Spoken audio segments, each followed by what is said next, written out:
I believe powerful women don't need more motivation. They need room that matches their capacity. The A suite is built on the belief that audacity is not arrogance, it's clarity. Good morning, Justina.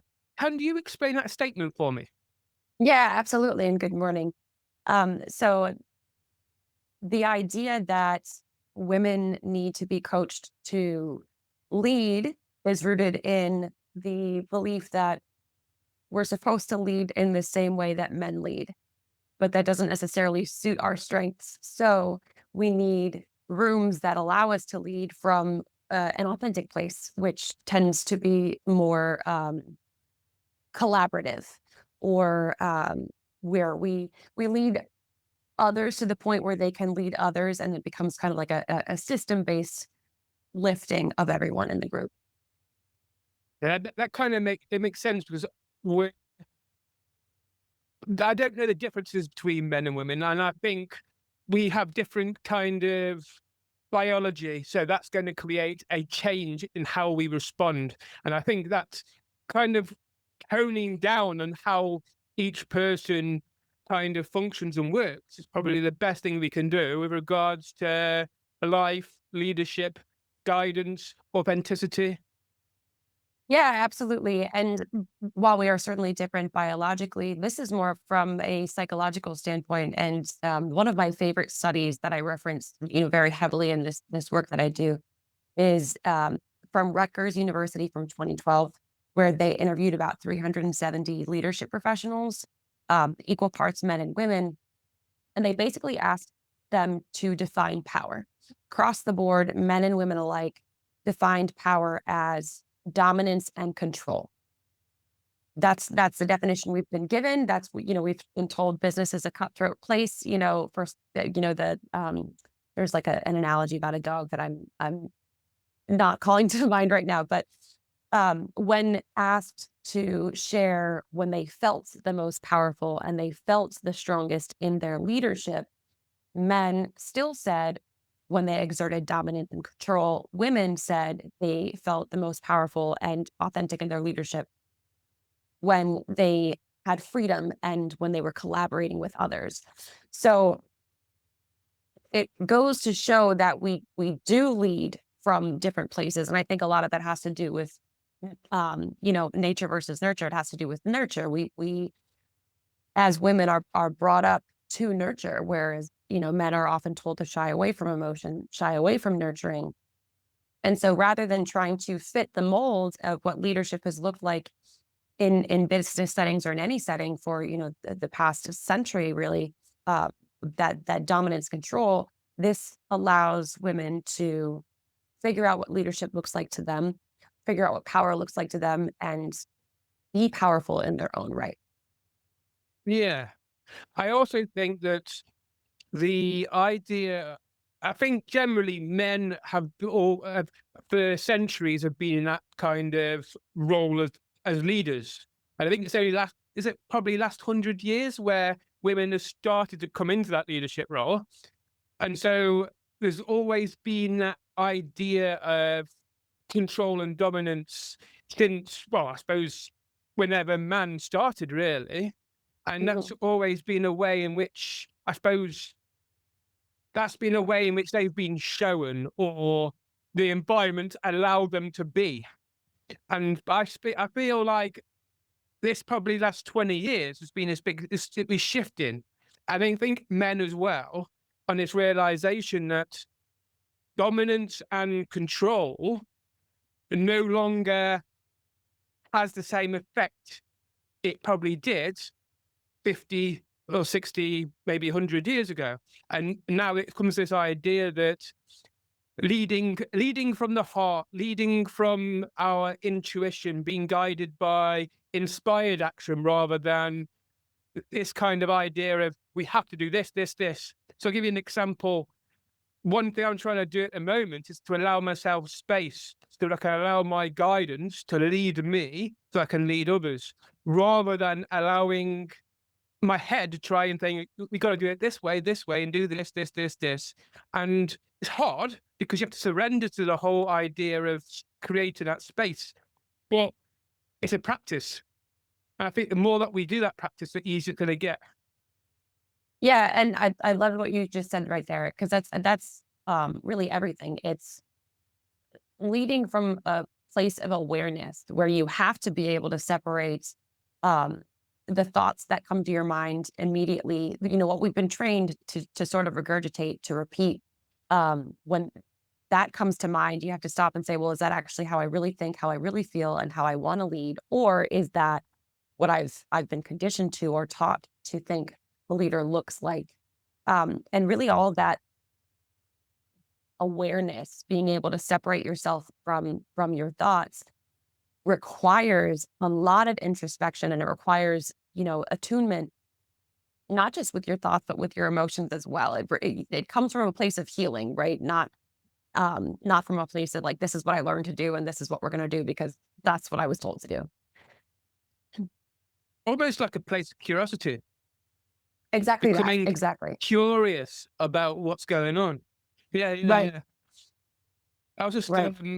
just having a cup of coffee a minute ago, and I was just pondering thoughts, what's going on, allowing myself to daydream, and kind of allow that daydreaming to create whatever needs to be created, with no idea of what's going to come or whether it's going to come. That kind of surrender to it might come, it might not. But I think we're going, I suppose we're going through this power shift at this moment in time, and the not necessarily the rich and the poor, but I feel like there's a shift between people who are heart dominated or Mhm. leading by the heart, that's a better word to use, and people who are very much control, dominant, greed. Yeah. Yeah, definitely. And I think you're spot on. And it's not necessarily so much the rich versus the poor, but there is a point when, that rich level almost eliminate the capacity to be heart centered, to lead from the heart. Um, but that's exactly right. And we are seeing this shift, which I think you mentioned a little bit earlier, that even men now are starting to step away from the leadership through dominance and control narrative. And I think, in the younger generations for sure, um, we're seeing that, and it's causing this sort of shift in the paradigm where we're not focused on the bottom line, um, always, because when we focus on our people, they influence the bottom line. And there's, ample research to show that when we create an environment where working feels gratifying and satisfying, when we create a space where people are free to be proud of themselves and they're not constantly looking over their shoulders, they perform better. They want to Mm, work longer hours. They want to contribute more because it is absolutely a reflection of uh, their integrity, their work ethic, and it's acknowledged from the top down. And we're seeing a shift, not just in revenue generation. And um, I have a book here with me, and I don't have the page tabbed, but research shows that when we lead with more diversity in our organizations, having specifically more women and minorities, not only do we generate more revenue in those businesses, but they have more profit out of that revenue. So it's not just like, okay, here's more revenue, but our profit sucks still. It's like, no, we're also like, we have a higher profit margin than, the dominance and control school of leadership. So inherently, by investing your energy and your resources back into your people, that translates to greater profit for business owners and business operators. yeah, definitely. And I think it's shifting our perspective on what life is and what abundance is, Mm, what money is. Because I was taught when I was a child, that money doesn't grow on trees. But that's a big belief that, that's what my parents had as a belief. And so that belief that money doesn't grow on trees kind of dictates that it's for years I've been struggling with money. But it mm, also this realization that money is actually energy. And that can be proven through the fact that we now have money online in ones and zeros, and you can create as much money as you want online because it's just ones and zeros. And so there's this idea that we can have as much money or abundance as we want, but it has to come from us first, from the inside out. Yeah, and that's interesting. I'm similarly working through my own mindset around finances where I feel like I've absolutely operated in poverty mentality for most of my life because not only was it, money doesn't grow on trees, but the love of money is the root of all evil. So I was taught to hate money. And so I'm like naturally just like if I have money, I'm a terrible person. But you're spot on. And over here in the US, I'm not sure how familiar you are with our economics, but we literally just print money from the Federal Reserve. It's not backed by anything. So when people say it doesn't grow on trees or, like you have to do so much to earn money, gain money, it's like, no, you could literally just fabricate it. And if we go to the beginning of economics, the definition is uh, it's based on scarcity, right? And in this world, we don't have scarcity. What we have is greed and hoarding that creates a scarcity. Whereas among people across the globe, we have enough resources to food, clothe, house, heal, educate every single person. But then we have the haves and the have-nots who have created this system where we've assigned a piece of paper or a coin to a value, and we're saying, well, if you don't have this, then you don't deserve abundance. You don't deserve, basic human living, like a good lifestyle. Um, but it's exactly energy. And I think when we shift that mindset to thinking, it's not withheld from me, it's something I can pursue, it's something I can create. Um, we get more creative in how we are able to create that. Um, and before having even money, we were bartering, right? We were like, I've got fish, you've got coconuts, cool, let's trade. And we can still do that. But people barter services all the time when they don't have the capital to pay somebody for that service. Just bringing back that coconut idea, somebody mentioned that cacao used to be a way to barter money. I think, and I'm sure it was cacao.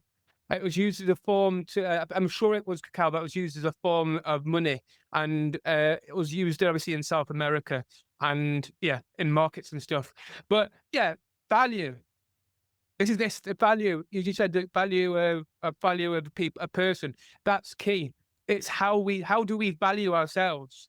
Hmm. And when I say abundance, I don't necessarily mean just money. It could be what's in our life. It could be relationships. It could be people. It could be anything that we kind of see as valuable in our life, but including ourselves. And so Hmm. there's this idea that we have to start to put value on ourselves. We start to see ourselves as worthy, as valuable, as see self-respect and all that kind of stuff. Because then when we start to create that, we start to create um, that inner power, that kind of idea that we are we are that, and we're creating that. Yeah, yeah, definitely. And having a belief in your own worthiness and your own value, I think, is the greatest currency that anyone has. And you've seen that time and time again. If you look at the come up story of a lot of successful people, it wasn't, I started with millions of dollars. It's like, no, I believe that what I had to offer was of value.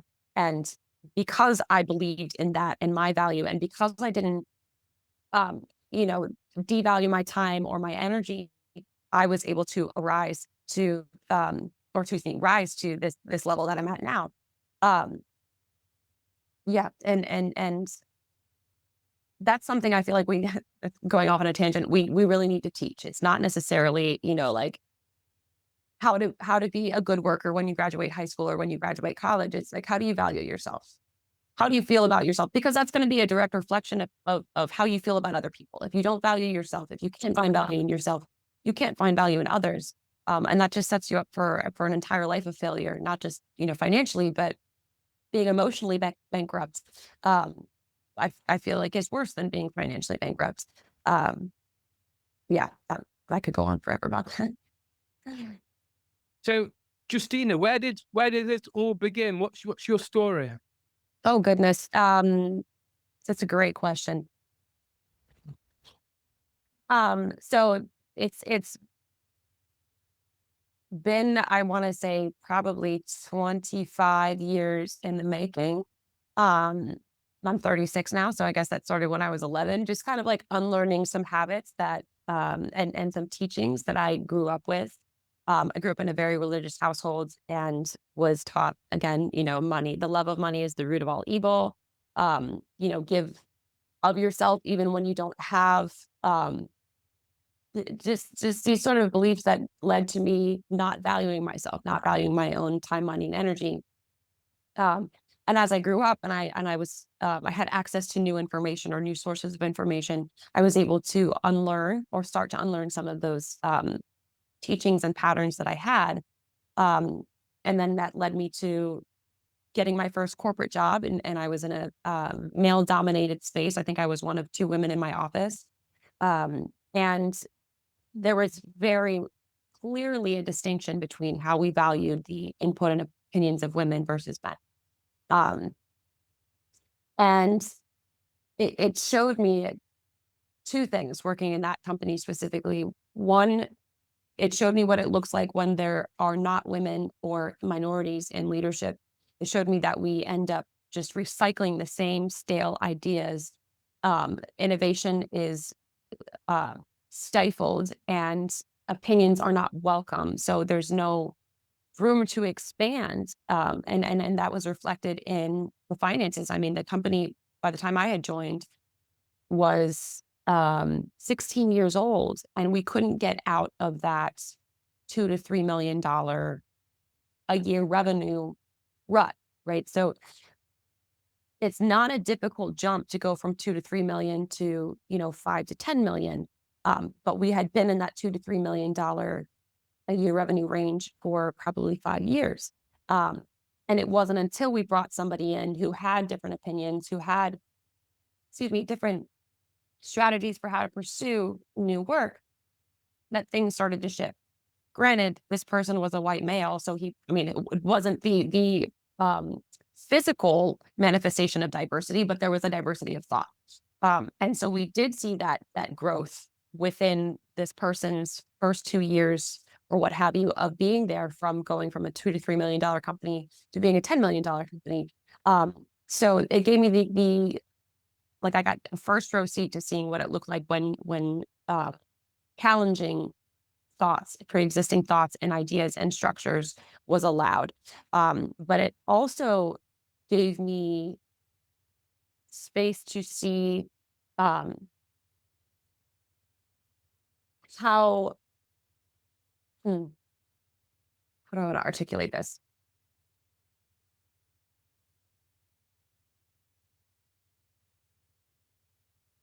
I don't know. I'll have to come back to that one. But there are two verticals that I typically talk about being able to see within this space, and I'm the second one is escaping me right now. But from there, I was able to move into different corporate settings where I saw similar patterns repeated across the board. And what I encountered most often, because I'm a very direct person, I've always been a direct person. I'm less intense than I used to be, but still a bit intense. Uh, I never shied away from speaking up in a room, and I would have a lot of women in these spaces come up to me and say, I wish I could do that. I wish I could do what you do. And I was like, well, I mean, you absolutely can. And what that comes down to is knowing what your truth is, right? So it's not a matter of um, does this feel like, is this my place to say? It's like, if I have information that's going to make this situation better, I'm going to say it, period. If somebody is going to talk down to me because, I'm a woman or I'm young, I think that was another thing. I was in my early 20s at that point. And a lot of these folks were 50, 60 years old, and they're like, what does she know? And it's like, okay, well, here's my evidence, right? I always showed up with research. I always showed up with a narrative, why this works, who this has worked for in the past. Um, and my opinion started to be accepted, right? So um, having that be a repeat occurrence, and then simultaneously having women in these spaces say, I wish I could do what you do. I wish I could speak up the way you speak up, sort of led me to creating the A Suite, which is a container for women to unlearn the leadership structures that have been imposed upon them and redefine leadership for themselves. But I also work with victims of domestic and sexual violence, which has given me a completely different lens on how to approach things from a trauma informed space. So, and that probably contributes to me being less intense, where I do approach things with curiosity now more rather than I'm right. This is my experience, and this therefore must be your experience as well.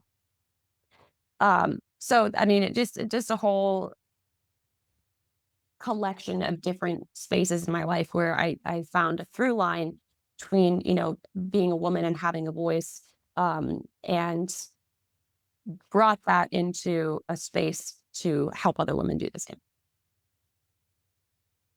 A long kind of very, very thoughtful journey there. Um, if we go back to when you were younger and when you were at your home and you were in that kind of a religious environment, how did you unlearn those beliefs that you were taught?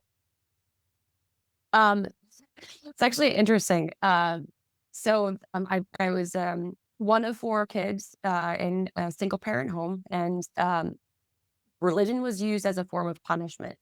So if we did something wrong and it was, in a non-religious, like strictly religious home, I think some of these things wouldn't have been punished at all.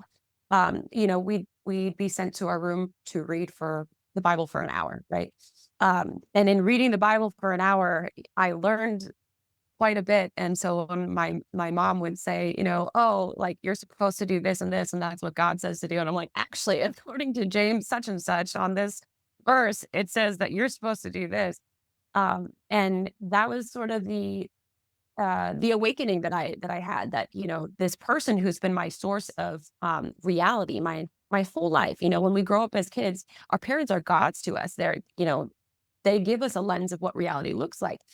When I was able to start learning from the sources that she was citing for her authority, I was able to really see that, okay, this, what I've been fed is a perversion of what this says. And it led me to grow um, through curiosity, right?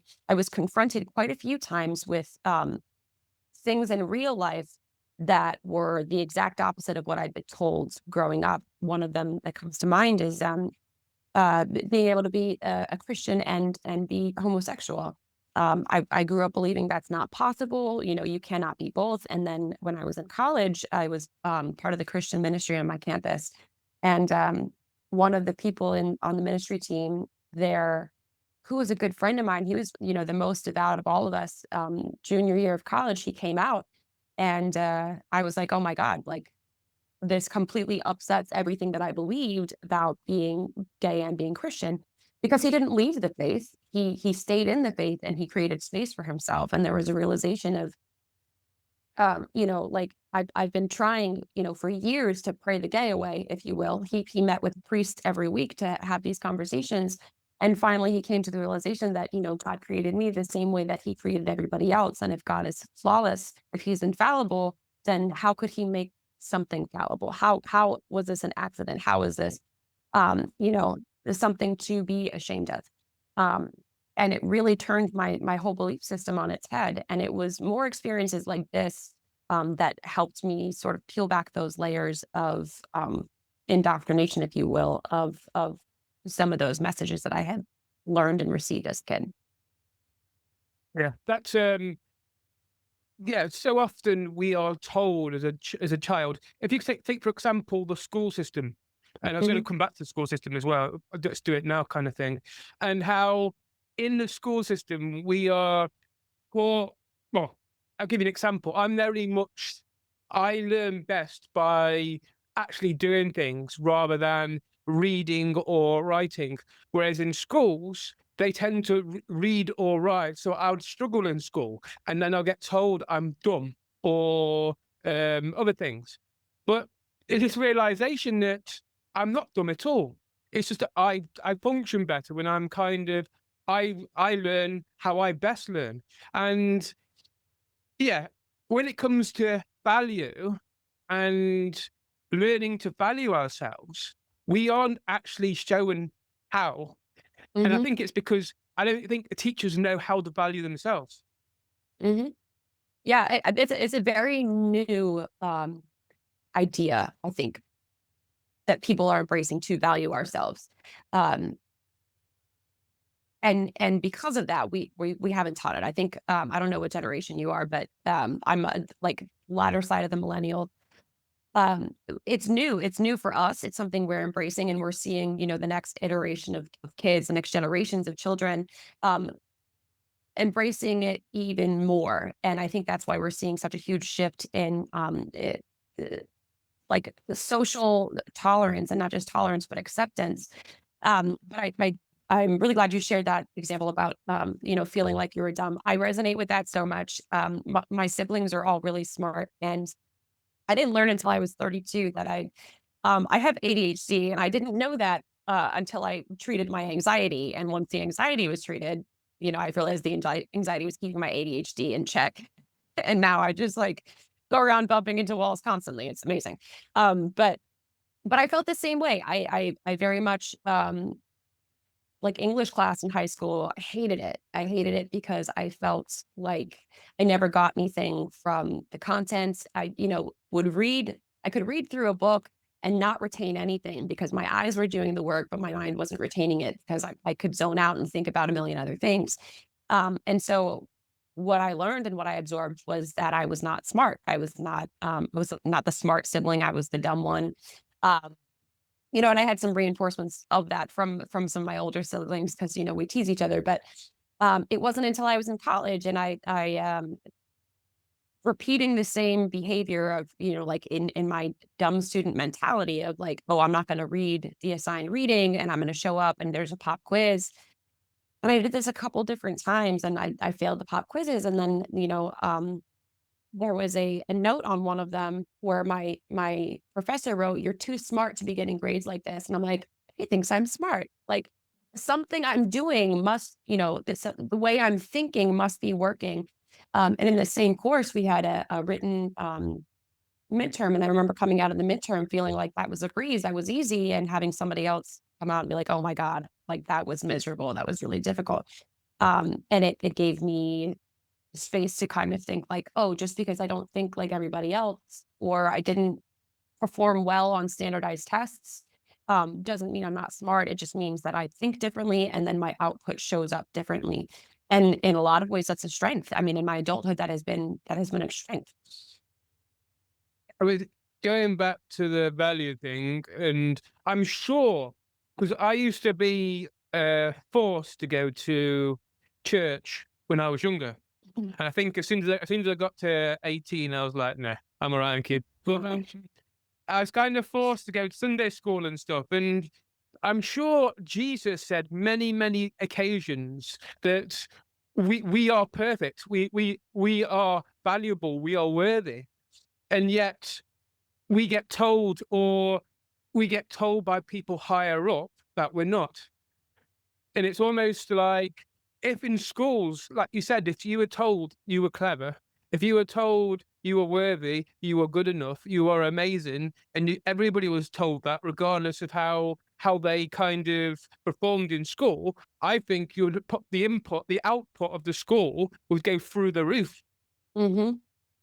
Yeah, definitely. And to your point of the teachings, at least, of Jesus, um, speaking about love and compassion and embracing the failures, right? And Zacchaeus, the tax collector, he went and he ate with him. He ate with prostitutes. He ate with, the people who are considered the scum of society.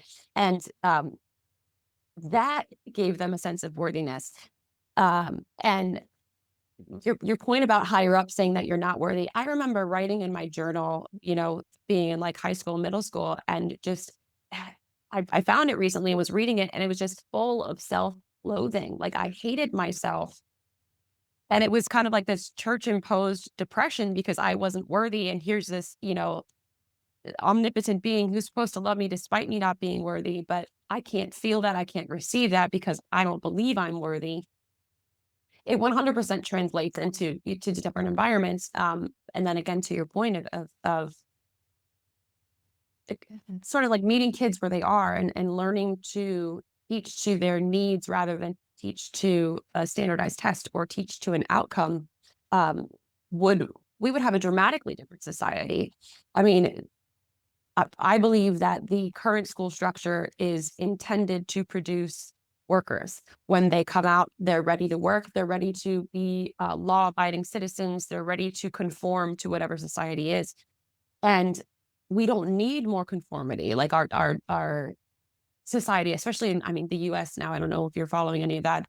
It's hard not to, but there's a lot going on, and a lot of division. And in- all of these people, my generation, earlier generations, and even later ones, were having trouble finding work. So we did what we were told we should do, and now we're not finding jobs because the people who are at the top who told us to behave like this are getting greedier and greedier, and they don't want to pay for us to be who they told us to be. Um, so completely agree. And one of the things that I want to do is part of my program, the A suite, is take that to colleges and universities and inspire and encourage people to be entrepreneurs, because we don't need more people following a path that's already been paved and repaved and repaved and repaved. We need innovation. And there's a study, I want to say back in like 2021 or 22, it said that 80% of the jobs that Gen Z and Gen Alpha will have in their adult lives don't exist today. They have yet to be created.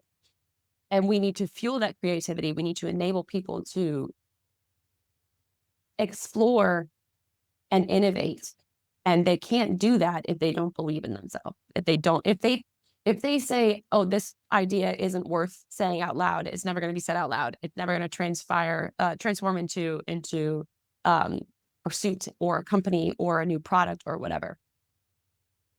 As it brings back to the idea you're talking about, Okay. curiosity, and how we need to become curious of what Mhm. people tell us.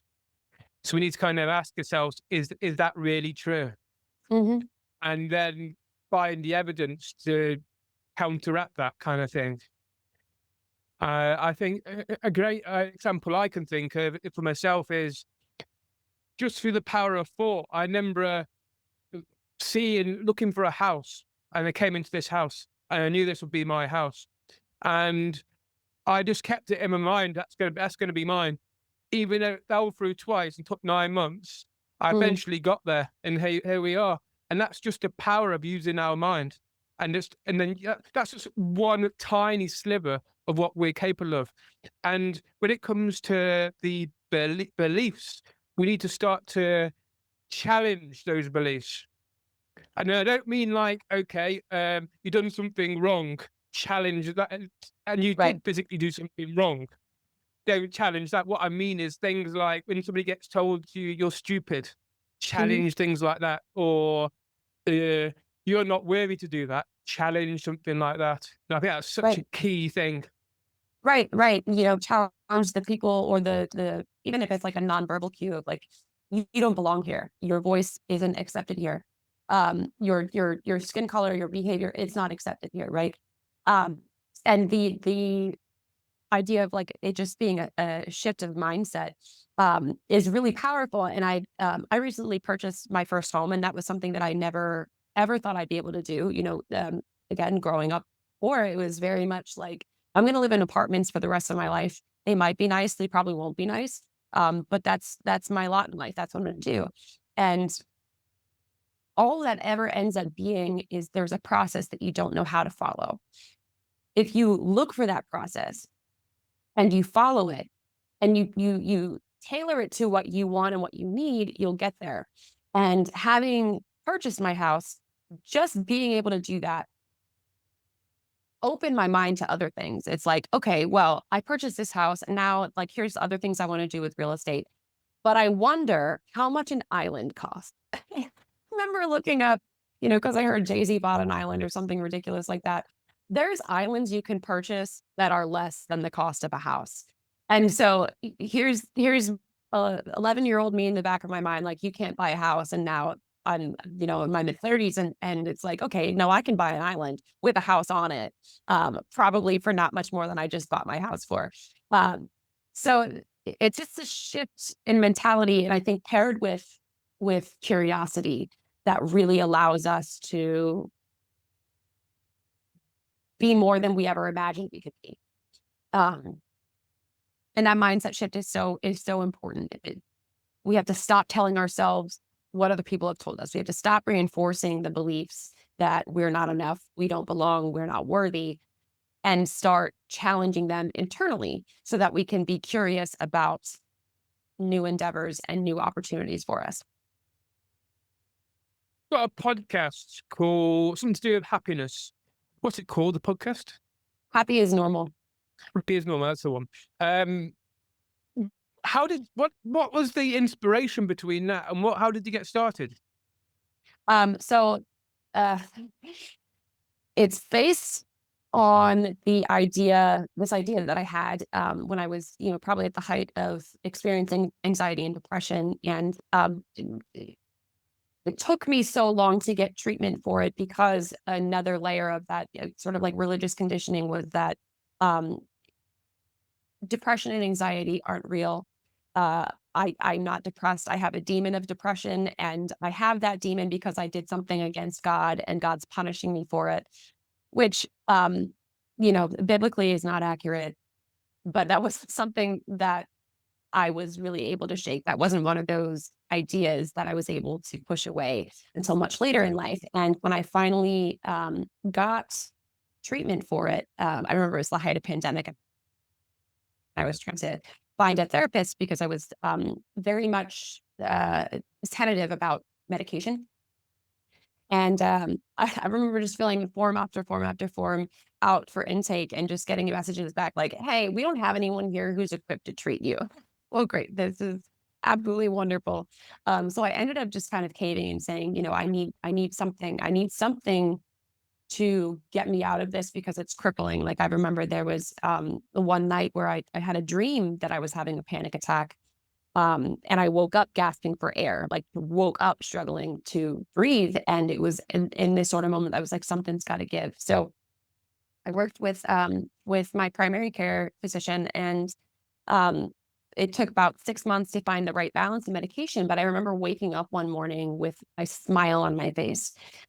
Whereas, I would wake up in the middle of the night or in the morning, and I would, like, my eyebrows would be furrowed, my jaw would be clenched. Like, I just was already tense. I was waking up from a night of rest. So clearly it wasn't a good night of rest. And I remember just sitting at my countertop in my kitchen and being like, is this what other people feel like? Is this feeling of happy? Is it normal? Is this something that other people have? And that became a song. I wrote a song about it. I'm a singer songwriter, and through that song, it was like I started being again curious about what this looks like in the world and researching it, and going down different paths of healing to figure out why I ever felt happy was not normal.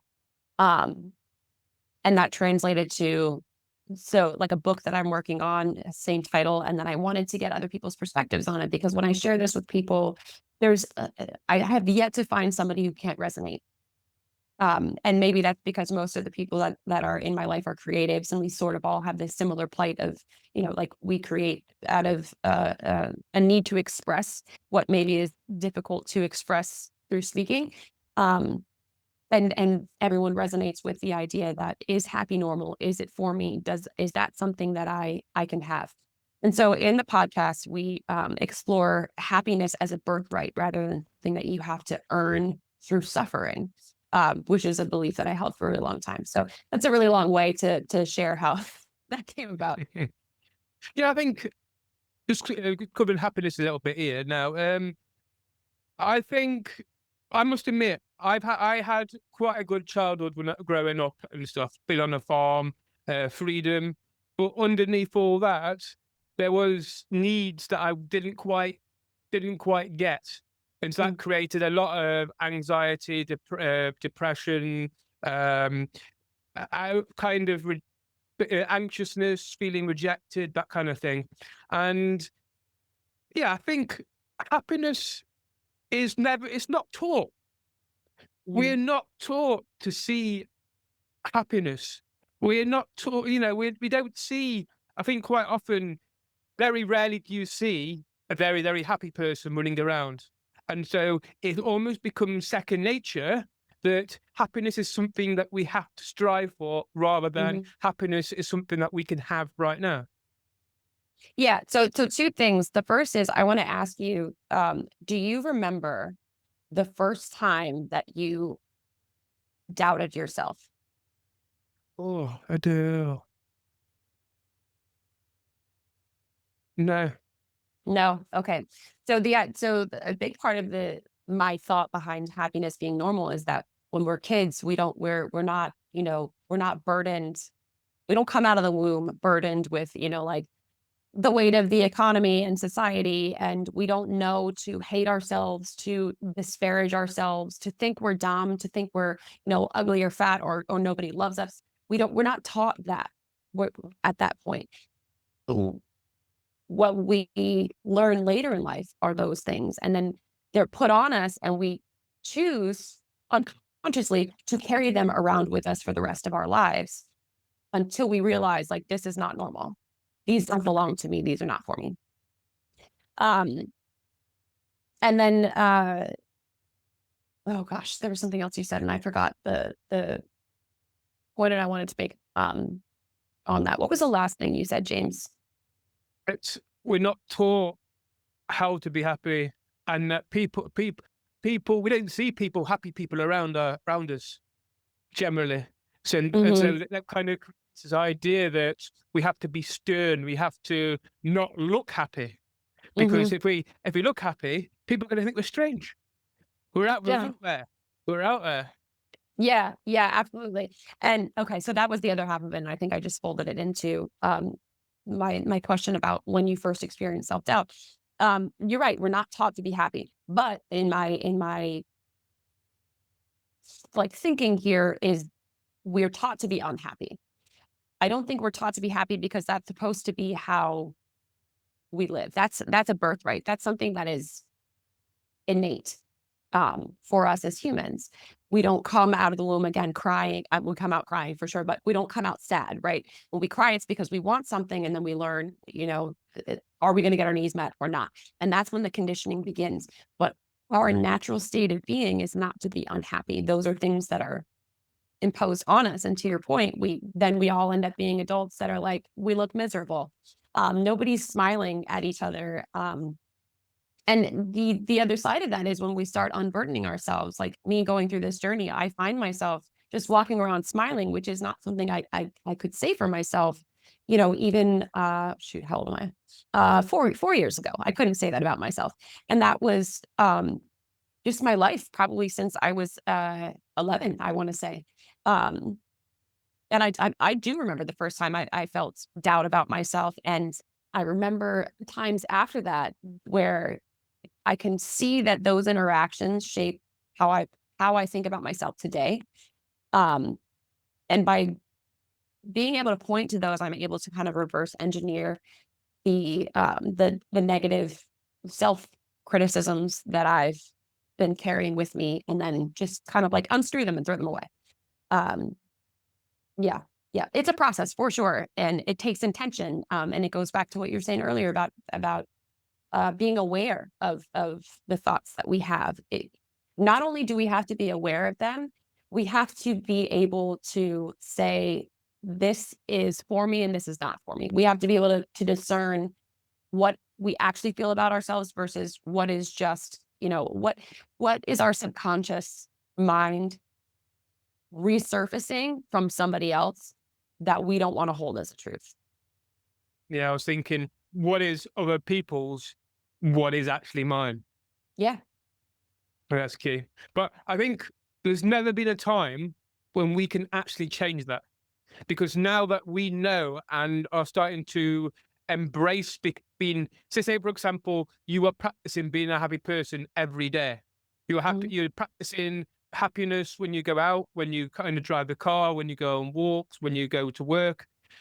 Now, as an adult, when we start to have our own kids, we can start to teach them deliberately how to harness happiness in a way that we as how we didn't. Mm. Yeah, and so in my mind, it's more of a protection of the happiness that's already there. So I don't have any kids, but I have nieces, and I work with them on speaking positively to themselves, right? Um, and being able to say things kindly with them. They both have learning disabilities. One of them, I think, is dyslexic. They both have ADHD, and I'd have them for the summers, and we'd be going through their alphabet and their math, and they would get so frustrated. Um, but they also had this belief where, one of them was like, "Oh, well, I'm good at reading, but I'm not good at math because my sister's good at math." It's like, just because she's good doesn't mean you're bad. Just because she's faster at it doesn't mean you're bad at it, right? So it took a lot of seeing how that doubt showed up for them, and they were like 6, 7 years old at the time, right? So that's how early it's infiltrating our minds. Um, it took seeing that to have to shape some sort of mechanism to protect them from that belief. Um, and give them space to be proud of themselves, where it was like at the end of, like, we just finished this whole package of words that are, advanced. They're supposed to be for next year, not for this year, but we're practicing them now so you get better. And it's like, high five, you crushed it. You're amazing, right?